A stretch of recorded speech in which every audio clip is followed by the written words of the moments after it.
जगह पर नहीं उठाना। हमने अपनी आंखों को गलत जगहों पे उठाने और डालने से रोक दिया। कानों से कोई गलत बात नहीं सुननी है, हमने अपने कानों को गलत बातों से रोक दिया, पाबंद बना दिया। ज़बान से कोई गीबत नहीं करनी, कोई गाली नहीं देनी, कोई बगावत नहीं करनी, कोई चुगलखोरी नहीं करनी, कोई तोहमत नहीं लगानी है। ये सारी बातें हमने तस्लीम कर ली और हमने अपनी ज़बान को अल्लाह के ताबे कर दिया। तो फिर फारूक आज़म ने कहा, मन काना लिल्लाहि काना अल्लाहु लहु। फिर जो अल्लाह का हो गया अल्लाह उसका हो गया। तुम अगर अल्लाह वाले बनना चाहते हो तो आओ, अल्लाह की रस्सी यानी कुरान करीम तुम्हें दुहाई दे रहा है कि आओ मुझे थाम लो, मैं तुम्हें बचाने के लिए आया हूँ। रब ने मुझे कलाम किया, बोला, तकल्लुम किया, तुम्हारे पास भेजा है। तुमने अगर मुझे थाम लिया तो जहां से ये आया है वहीं लेकर चला जाएगा। आप इसको मिसाल के जरिए भी समझ सकते हैं। एक क्रेन है, हेडरा, आप लेकर के उसको आए। कोई अगर ट्रैक्टर फंसा हुआ है मिसाल के तौर पर, आपने हेडरे में उसका हिच फंसाया, आप इस तरह से डाल करके खींचते हैं, वो खींचते खींचते अपनी तरफ लेकर के आ जाता है और उसे दर से निकाल के आपके हवाले कर देता है। आपने देखा, हमने डोर डाला, कुएं के अंदर रस्सी में बंधा हुआ है। अगर वो रस्सी में बंधा हुआ न रहे तो कुएं से पानी लेकर के नहीं आ सकता है। वो डोर गया, चूंकि रस्सी से उसका ताल्लुक और जोड़ है, इसलिए आपने खींचना शुरू किया, उसने आना शुरू किया। वो आते आते आप खींचते रहे, वो आता रहा, यहाँ तक कि आपने उसे हाथ से पकड़ करके अपने पास कर लिया और उसे अपने करीब लगा लिया। रब्बे ज़ुल जलाल ने कुरान करीम को बोला है, अपनी ज़बान मुबारक से कुरान का तकल्लुम किया है रब ने, जिस तरह मैं तुम्हारे दरमियान में बोल रहा हूँ। रब्बे ज़ुल जलाल कुरान करीम को बोल रहा है। कुरान करीम रब की ज़बान है, कुरान करीम रब का कलाम है, कुरान करीम रब का फरमान है। कुरान करीम को अल्लाह ने बोल करके हम तक अल्लाह के रसूल के वास्ते से भेजा है। अब जो कुरान को अपने सीने में बसाएगा, जो कुरान को अपने आमाल में जाहिर करेगा, रब उसको खींच लेगा अपने पास और वो रब्बे ज़ुल जलाल का हो जाएगा। जो रब का हो गया रब उसका हो गया। एक दोस्त दूसरे दोस्त के साथ हाथ जम मिलाता है, वफादारियां वजूद में आती हैं, मोहब्बतें वजूद में आती हैं, नफरतों की दीवारें गिर जाती हैं, नफरतों का कला कमा हो जाता है, नफरतें खत्म हो जाती हैं, आपस में तालमेल होता है, दोस्त दोस्त के काम आता है, नफा पहुंचाता है, आरे वक्त में काम आता है, हर तरह की जरूरतें उसकी पूरी करता है। हम ताकतवर दोस्तों की दोस्ती के ख्वाहिशमंद होते हैं। मैं आपसे पूछना चाहूंगा, क्या रब से ज्यादा ताकतवर कोई और है आपकी निगाहों में? अगर रब से ज्यादा ताकतवर कोई है तो बताएं। जिस रब ने कहा हो लोगों मैं तुमसे दोस्ती करने को तैयार हूं, और जिस वक्त में बंदा अल्लाह के सामने माफी मांग लेता है, अल्लाह के सामने अपने गुनाहों की तौबा करता है, जब रब यूं कहे या अय्युहल्लज़ीना आमनू तूबू इलल्लाहि तौबतन नसूहा, और ईमान वालो तुम अपने रब के सामने पक्की तौबा तो कर लो। रब की कसम, जब बंदा आगे बढ़ता है और हाथ उठा के कहता है, आंखों में पानी भर लाए तो क्या ही कहने, रोने लगे तो क्या ही कहने, कम से कम रोए ना तो रोने जैसा मुंह बना के कह दे मेरे परवरदिगार मैं कमजोर हूँ, मैं कमजोर हूँ, तेरे सामने कहाँ टिक सकता हूँ, मुझसे गलतियां हो गई, तू माफ नहीं करेगा, मैं तेरे अज़ाब को बर्दाश्त नहीं कर सकता हूँ, मेरे परवरदिगार मुझे माफ कर दे। अगर तू मुझे मारेगा तुझे क्या मिलेगा, तू मुझे बख्श देगा, तेरी खुदाई में कोई कमी नहीं आ जाएगी। मेरे परवरदिगार मैं तेरा ही तो बंदा हूँ, अगर तुझसे दूर हो गया था तो तेरे करीब आने के लिए मैं खड़ा हुआ हूँ, मुझे अपनी दामने रहमत में जगह देंगे। रब्बे ज़ुल जलाल की कसम, मुस्तफाए कायनात कहते हैं अत्ताइबु मिनज़ ज़ंबी कमल्ला ज़ंबा लहू, तौबा करने वाला गुनाहों से ऐसा हो जाता है जैसा कि उसने कभी गुनाह किया ही ना हो, ऐसा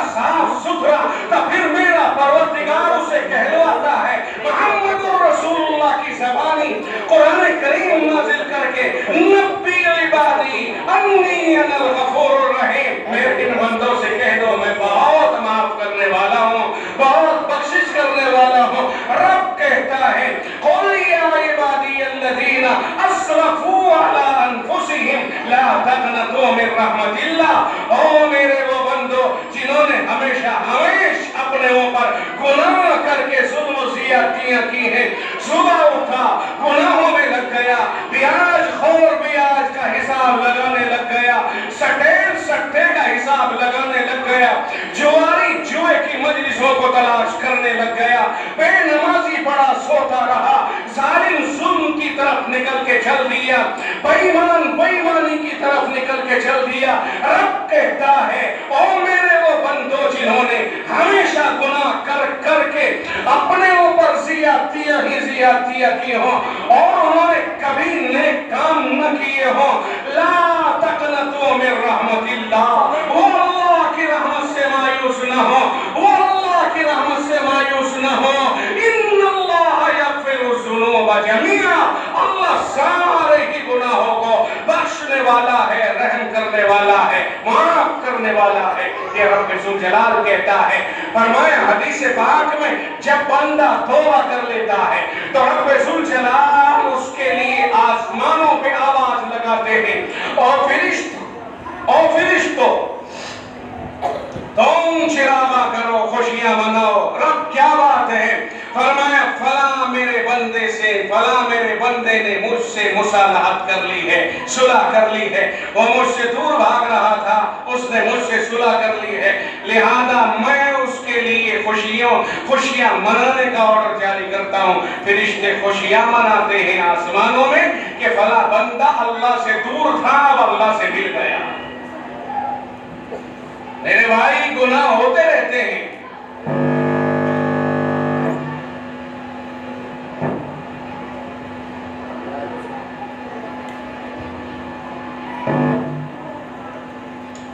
गुनाह होते रहते हैं,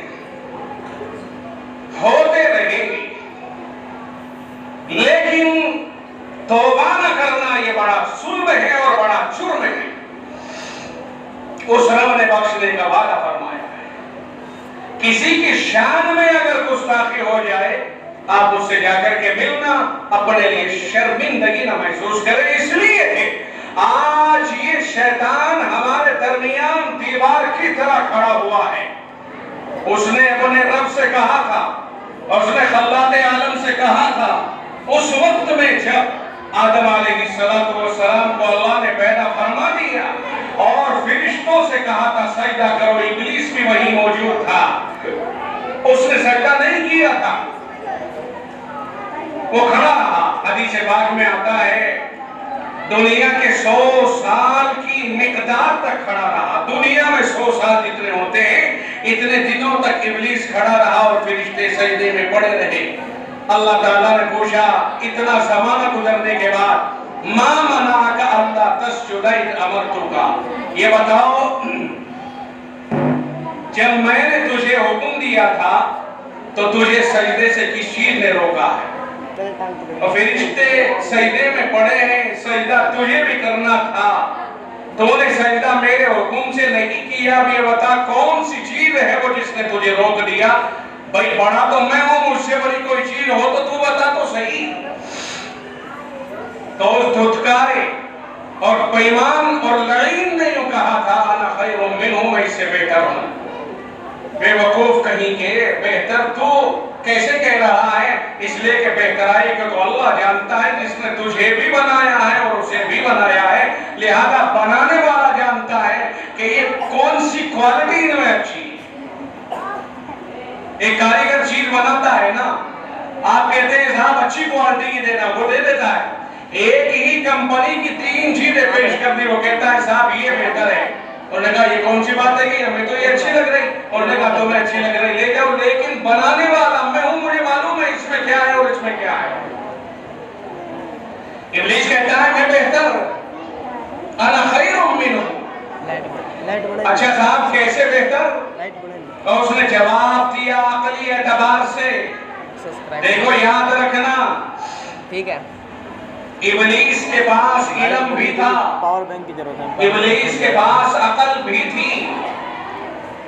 अगर इल्म ही बुलंदी का सबब होता तो इब्लीस बहुत बुलंद मर्तबे का होता, क्योंकि इल्म बहुत है उसके पास। दुनिया में पैगंबरों के अलावा बाकी किसी के पास इतना इल्म नहीं जितना इब्लीस के पास है। फिर उसके बाद अकल बहुत ज्यादा है। अगर सिर्फ अकल की बात होती तो इब्लीस हार ना पाता।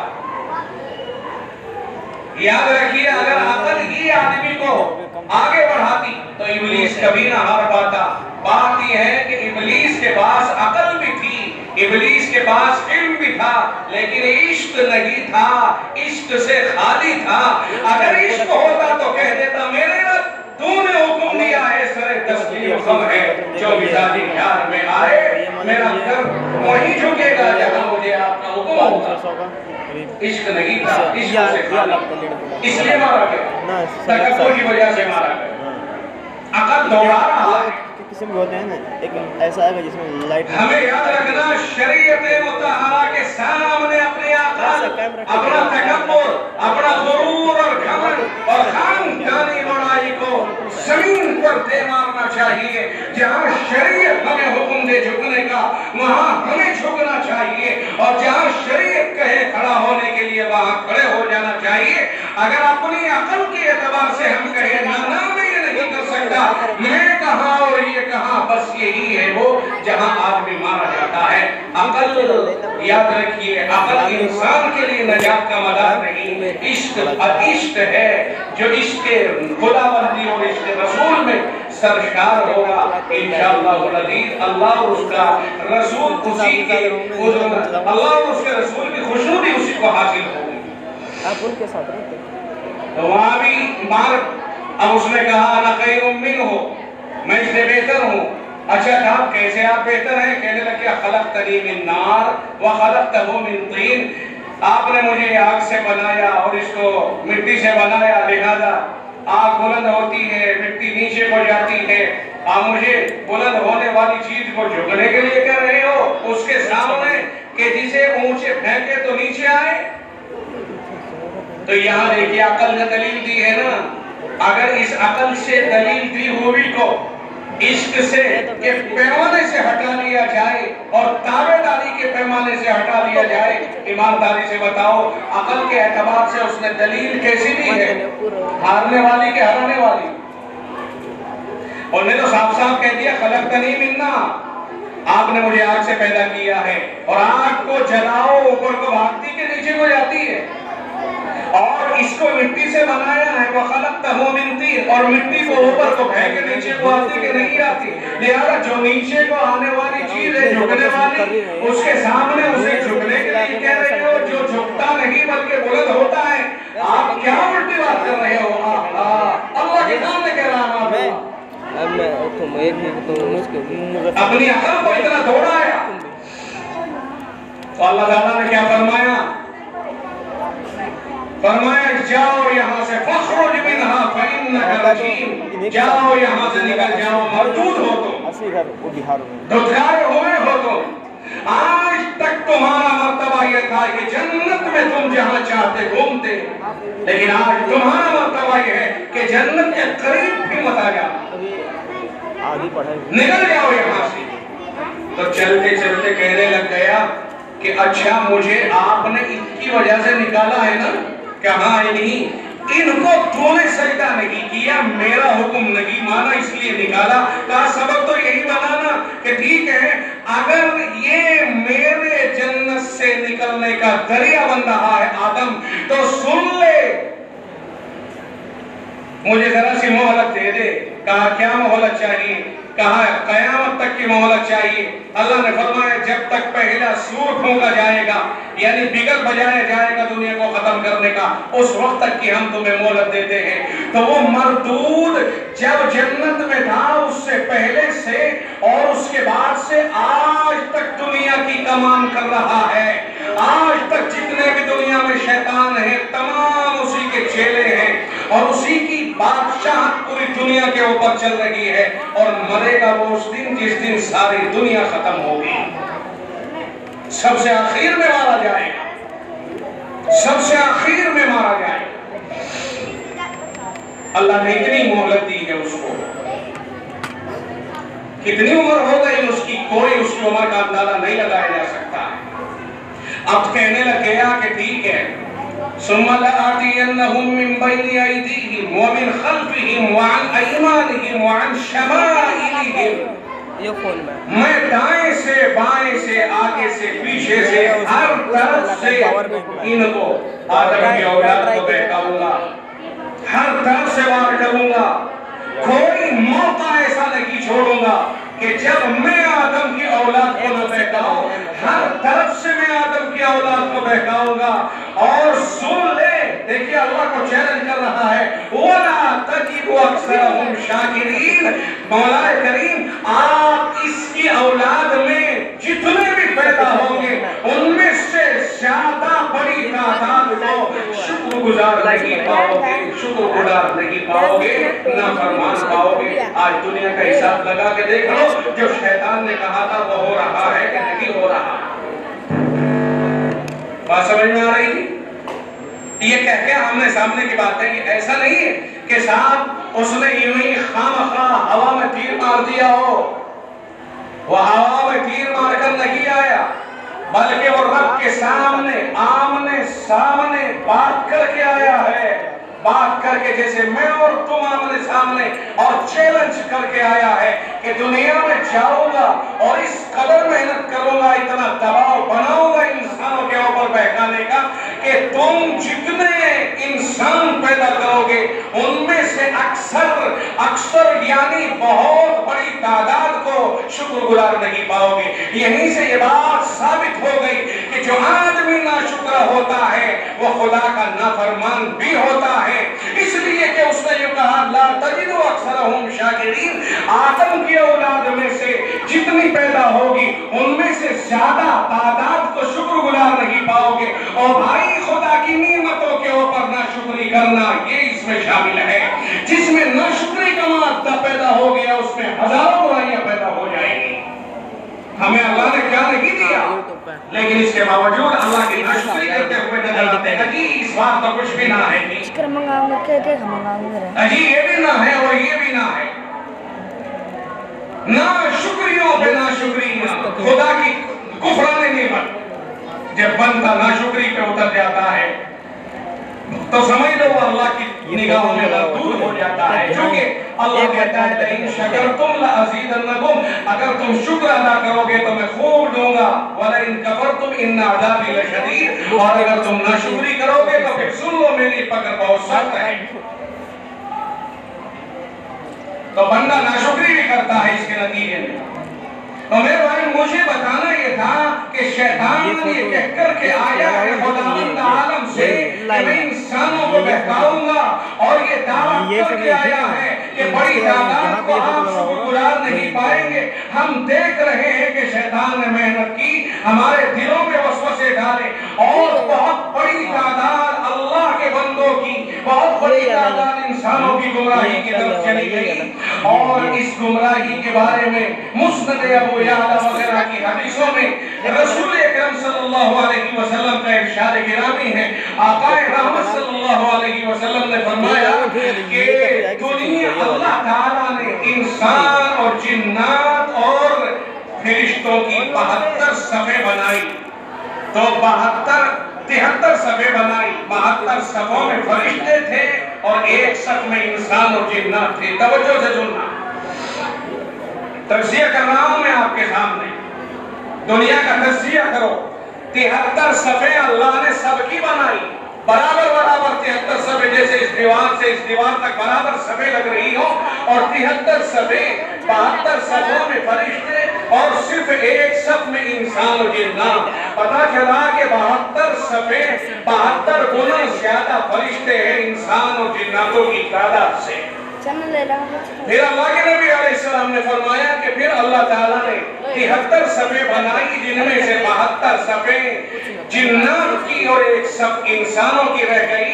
फरमाया मतलब ये हुआ कि 72 गुना जिन्नात इंसानों से ज्यादा। फिर सुनो, अल्लाह के नबी अलैहिस्सलाम ने फरमाया कि उनमें से इंसान जो बचे फिर उनकी 73 सफ़े बनाई गई। एक सफ़ के अंदर ला इलाहा इल्लल्लाह पढ़ने वाले, और 72 सफ़ों के अंदर वो है जो अल्लाह का कलमा नहीं पढ़ते हैं। फिर उसके बाद इन एक सफ के अंदर फिर 73 सफे बनाई। हदीस बयान कर रहा हूं मैं आपके सामने। फिर अल्लाह ने इस एक सफ में जो कलमा पढ़ने वालों की है, इनमें भी फिर अल्लाह ने 73 सफे बनाई।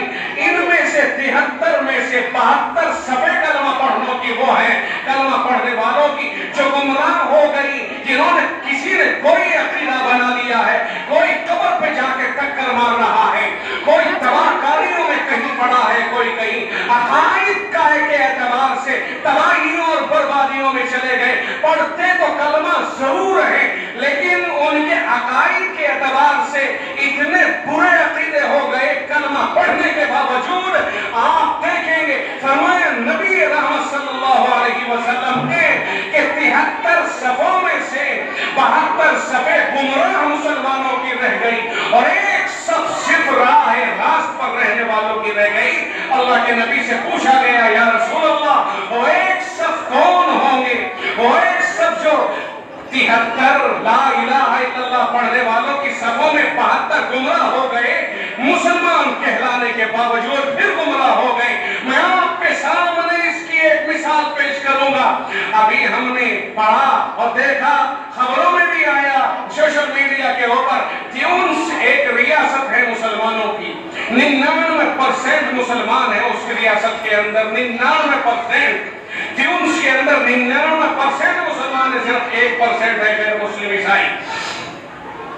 99% मुसलमानों की पार्लियामेंट के अंदर एक कानून आता है, इजहार आजादी, आजादी है इजहार राय का। कहने लगे हर इंसान को अपनी राय देने का आजादी के साथ हक है, चुनांचे अगर कोई अपने राय में दीन को बुरा समझता है, हमें उस पर कोई आपत्ति नहीं है। अगर कोई रसूलुल्लाह सल्लल्लाहु अलैहि वसल्लम को बुरा भला कहता है, हमें कोई एतराज नहीं है, वो आजाद है अपने ख्यालात में। जो ट्यूनिस की सरकार है, 99% मुस्लिम लोग हैं, वहां ये बिल लाया जा रहा है कि अगर कोई अल्लाह को, कोई दीन को, कोई रसूलुल्लाह को गाली भी देना चाहे, उसे इख्तियार है, वो आजाद है, हम उसकी आजादी में कोई रुकावट नहीं डालेंगे। ओ भाई, ये कलमा पढ़ने वाले उन 72 सफों में हैं जिन्हें रसूलुल्लाह ने फरमाया कलमा भी पढ़ते होंगे और गुमराह भी हो रहे होंगे। बात समझ में नहीं आ रही? आस पास में आप निगाह डाल करके देखिए, आज लालच की बुनियाद पर इस्लाम को छोड़ा जा रहा है, कलमे से बगावत की जा रही है, पैसे की बुनियाद पर, लालच की बुनियाद पर, या खौफ और डर की बुनियाद पर। और सुन लो अच्छी तरह से कान खोल करके, हम दुनिया में वो कौन है जो ला इलाहा इल्लल्लाह मुहम्मदुर रसूलुल्लाह सल्लल्लाहु अलैहि वसल्लम को अपनी जिंदगी और मौत की बुनियाद बनाते हैं। रब कहता है, कुल इन्ना सलाती व नुसुकी व महयाया व ममाती लिल्लाहि रब्बिल आलमीन। गांव में जहां तक मेरी आवाज जा रही है, तवज्जो से इस मजमून को सुना जाए। आप भी बैठे हुए हैं, आपकी भी तवज्जो चाहूंगा और इस बात को दूर तक फैलाइए। मैं उस इलाके के अंदर ये तकरीर कर रहा हूं जहां इम्तिजाज का एक जमाना लोगों ने देखा है, जहां दीन से दूरी और बददीनी की एक बेतुकी हवा को हमारे बड़ों ने देखा है, झेला है। मैं उस इलाके के अंदर ये बात कर रहा हूं, खुदा की कसम, रब कहता है कि आओ मेरे मोहम्मद सल्लल्लाहु अलैहि वसल्लम, आओ मेरे प्यारे, कुल इन लोगों से कह दो, इन्ना सलाती, मेरी नमाज, वो नुसुकी, और मेरा खुदा की राह में कुर्बानी करना, वो महयाया, और मेरा जिंदगी का जिंदा रहना, वो ममाती, और मेरा मरना लिल्लाहि रब्बिल आलमीन, सब कुछ अल्लाह रब्बुल आलमीन के लिए है। हमें कुरान की ये आयत भी याद है, हमें मुहम्मदुर रसूलुल्लाह की वो जिंदगी भी याद है कि जब कुफ्फार मक्का ने रसूलुल्लाह सल्लल्लाहु अलैहि वसल्लम के सामने आकर के आपको धमकियां भी दी, कहा हम तुम्हें खत्म कर देंगे, हम तुम्हें कत्ल कर देंगे। वो आपको लालच भी दिया कि अगर तुम्हें कोई शहजादी चाहिए, हम तुम्हें शहजादी देने को तैयार हैं। आपको लालच दिया, अगर हुकूमत चाहिए, हुकूमत देने को तैयार है, लेकिन ये काम छोड़ दो जो दीन का तुम लेकर के आए हो, जो कलमा तुम फैला रहे हो। सुनिए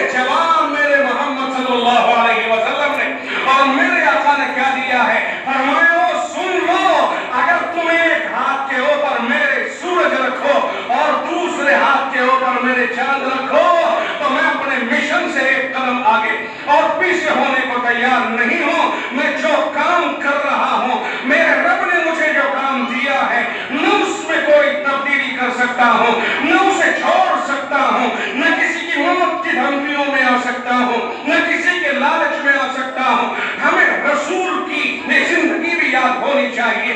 दुनिया अगर हमें खड़ी होकर के डांट दे, अगर तुम घर वापसी नहीं करोगे, अगर तुम इस तरह रहोगे ला इलाहा के ऊपर, हम तुम्हें कत्ल कर देंगे, या तुम इधर आ जाओ, हम तुम्हें ये रियायत देंगे, हम तुम्हारे मकान बनवाएंगे, हम तुम्हें जायदाद देंगे, हम तुम्हें नौकरियां देंगे। मैं कहता हूं खुदा की कसम, गयूर मुसलमानों, एक एक मुसलमान का यह अकीदा होना चाहिए कि हम तुम्हारे खौफ को और तुम्हारी लालच को, दोनों को अपने जूते की नोक पर रख करके उड़ाते हैं।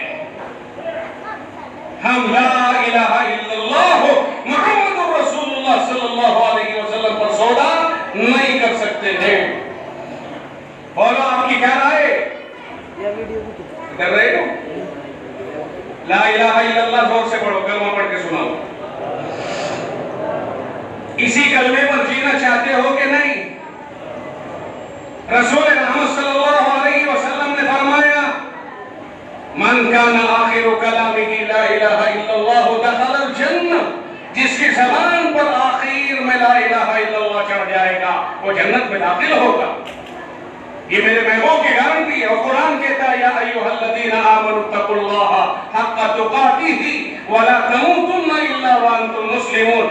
ईमान वालों, अल्लाह से ऐसे डरो जैसे डरना चाहिए, और तुम्हारी मौत इस हाल में आए कि तुम मुसलमान होने की हालत में मरो। कुरान तो ये कहता है अल्लाह से डर के जियो और मौत के वक्त में इस्लाम की हालत में मरो। और हदीस कहती है जिसने आखिर में ला इलाहा इल्लल्लाह पढ़ लिया वो जन्नत में जाएगा।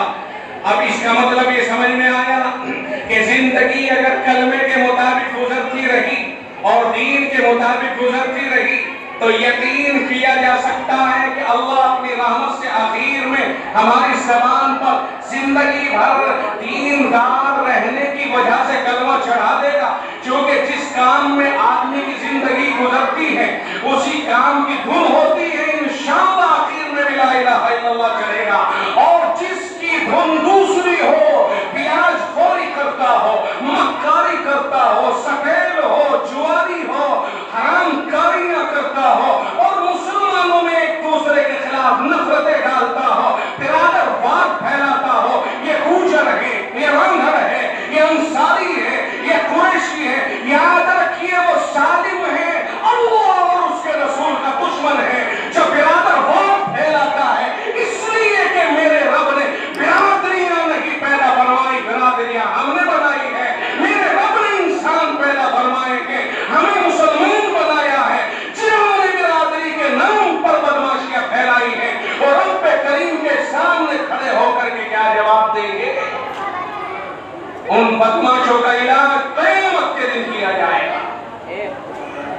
आज की चौधराहट, आज की जाट गर्दी, रांगड़ गर्दी, गोजर गर्दी, जोलाहा अंसारी गर्दी, कुरैशी गर्दी, ये तमाम गर्दियां क़यामत के दिन जब कर तले नापी जाएंगी और मुंह के बल घसीट करके इन बिरादर वालों को जहन्नम में फेंका जाएगा, उस दिन हाथ जोड़ते फिरेंगे भाई बचा ले। और खुदा की कसम रिवायतों में आता है कि जिस वक्त में आदमी फंसेगा तो इन छोटे छोटे मासूम बच्चों को और इन हाफिलों को देख देख करके कहेगा, बेटा तेरा तो काम हो गया, अगर तू मेरी सिफारिश कर दे तो तेरा कुछ नहीं बिगड़ेगा, मेरा काम बन जाएगा, क्योंकि आज अल्लाह तुझ पे फिदा है, तुझ पे मेहरबान है। अल्लाह ने क़यामत के दिन ये जो आवाज लगाई होगी, युक़ालु लिसाहिबिल कुरान इक़रा वरतक़ि वरत्तिल कमा कुन्ता तुरत्तिलु फिद दुनिया फ़इन्न मंज़िलका इंदा आखिरि आयतिन तक़रऊहा औ कमा क़ाल।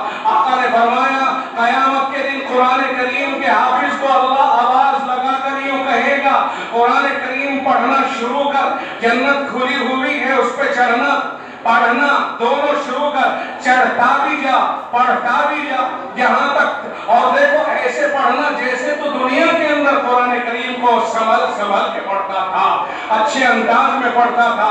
ये हदीस पाक बता रही है कि अल्लाह क़यामत के दिन कुरान पढ़ने वाले हाफिजों से सबके सामने ये कहेगा कि कुरान पढ़, जन्नत के दर्जों पे चढ़ और इस तरह पढ़ना जिस तरह तो दुनिया में अच्छे अंदाज में पढ़ा करता था।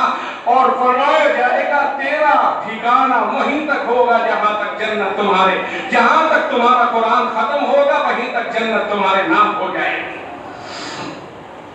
जब ये आवाजें लगाई जाएंगी, ये आवाजें लगाई जाएंगी, कहां है हाफिज कुरान?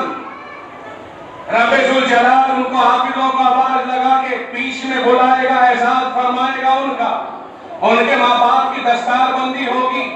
यहाँ दुनिया में हाफिज कुरान की दस्तारबंदी होती है।